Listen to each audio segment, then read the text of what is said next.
শাওন মা, কখন এলে তুমি? এই তো কাকিমা এখন। আসলে ওর খেতে একটু অসুবিধা হচ্ছিল তো, তাই আমি খাওয়াতে শুরু করে দিলাম। কিছু ভুল বুঝবেন না, হ্যাঁ কাকিমা? না না, ভুল বুঝবো কেন? তোমার এই স্নেহ আমাকে আমার মায়ের কথা মনে করিয়ে দেয়, জানো শাওন মা। রীতা, যাও প্লেটটা নাও। শাওন মা, যাও যাও যাও, হাতটা ধুয়েছো। কেন আমি হাত ধোবো কেন? আমার জন্য পরোটা নেই? আসলে শুভকে খাওয়াতে খাওয়াতে না আমারও খিদে পেয়ে গেছে। হুমা, থাকবে না কেন? আমি এক্ষুনি নিয়ে আসছি। ও শুভ, জলটা খেয়ে নিস। আমি জলটা খাইয়ে দিচ্ছি, আপনি তাড়াতাড়ি পরোটা নিয়ে আসেন।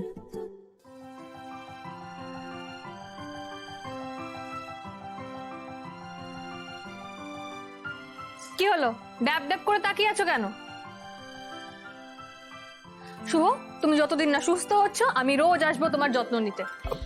আপনি কেন ম্যাডাম? আমার বাড়িতে তো সবাই আছে। সে তো আমিও জানি তোমার বাড়িতে সবাই আছে, তাতে কি? তুমি কি আমায় আসতে দেবে না বলছো? আর সবার সাথে আমার তুলনা করছো কেন? আমার মন হয়েছে আমি আসবো, ব্যাস। না মানে ম্যাডাম, আমি বলছিলাম যে আপনি আপনার পরিবার নিয়ে। চুপ, একদম চুপ। আমার পরিবার নিয়ে ভাবার সময় অনেক আসবে। এখন সবচেয়ে বেশি জরুরি তোমার সুস্থ হয়ে ওঠাটা। আর তাছাড়া আমার আসতে যখন কোনো আপত্তি নেই, তোমার এত আপত্তি কিসের? হ্যাঁ, তুমি কি ভেবেছো তুমি একাই আমাদের পরিবারের জন্য করে যাবে আর আমি তোমাদের জন্য কিচ্ছু করতে পারবো না? আচ্ছা কাকু, আপনি বলুন আমি আসবো কি আসবো না? হ্যাঁ শাওন মা, তোমার যখন ইচ্ছা হবে তুমি এই বাড়িতে আসবে। দেখলে তো, কাকু পারমিশন দিয়ে দিয়েছে। তুমি না বেশি বেশি।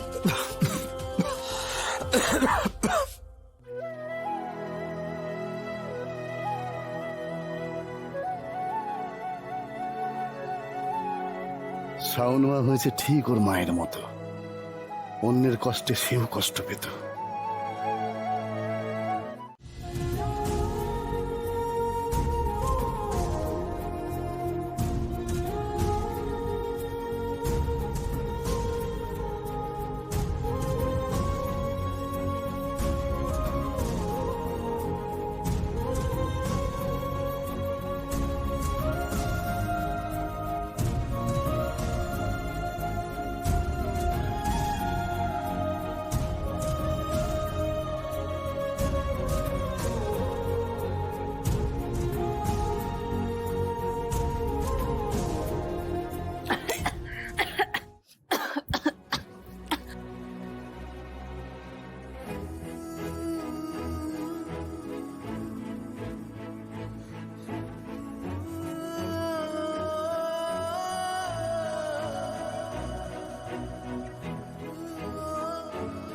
শুভ, তুমি তুমি কখন এলে?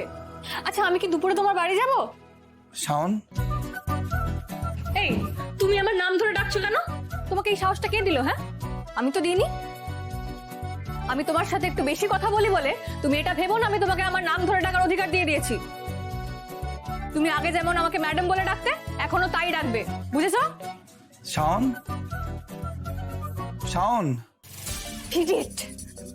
এই শাওন, কি হয়েছে তোর? কাকিমা তুমি? হ্যাঁ আমি। তুই আমাকে হঠাৎ ইডিয়েট বলছিস কেন? কি হয়েছে তোর?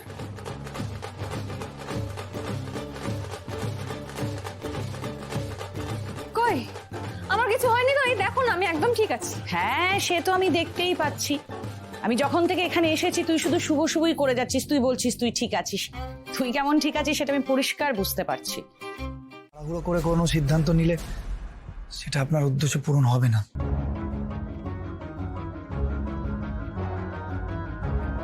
শুভ কি করছে এটা? ও কি বাবার কাছে আমার নামে অভিযোগ করছে নাকি আমার সাহায্য করছে? আপনার সম্মান রক্ষা করার জন্য শাওন ম্যাডামকে প্লিজ পড়াশোনা করতে দিন। উনি পরীক্ষায় পাশ করলে আপনার সম্মান রক্ষা হবে স্যার। তারপরে ওনার ভবিষ্যৎ নিয়ে আপনি যা ইচ্ছে তাই করতে পারেন। আমার কাছে আপনার মান মর্যাদার থেকে দামি কিচ্ছু নেই স্যার। তাই আপনাকে কথাটা বলছি।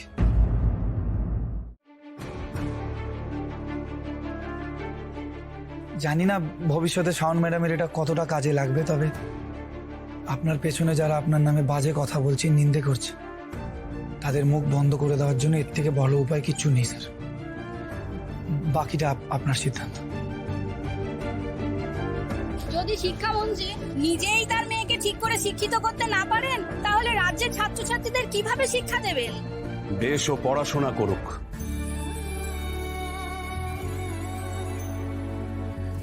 আপাতত ওর পাত্র দেখা বন্ধ।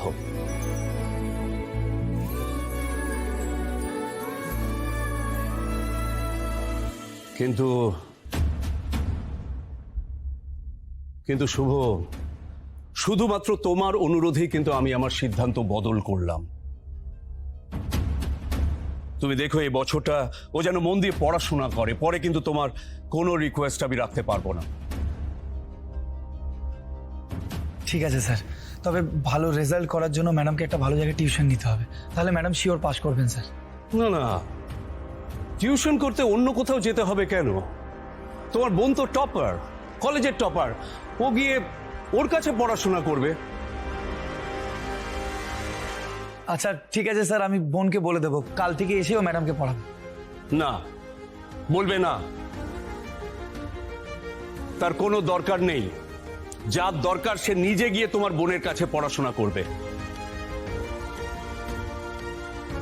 শোনো শুভ, একমাত্র তোমার রিকোয়েস্টেই কিন্তু ও আবার পড়াশোনার সুযোগ পাচ্ছে।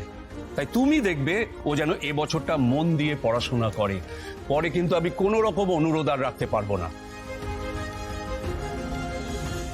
ঠিক আছে স্যার, আমি ম্যাডামের সব দায়িত্ব নিলাম। আর স্যার আরেকটা কথা ছিল, সাপ্লিমেন্টারি এক্সাম ফর্ম জমা দেওয়ার আজকে লাস্ট ডেট। তাই তো,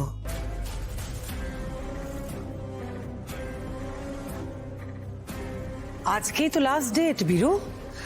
আমি ভাবছিলাম কি ম্যাডি তাহলে শাওনকে নিয়ে যাক, নিয়ে গিয়ে কলেজে ফিসটা জমা দিয়ে দিই, কি বলিস তুই?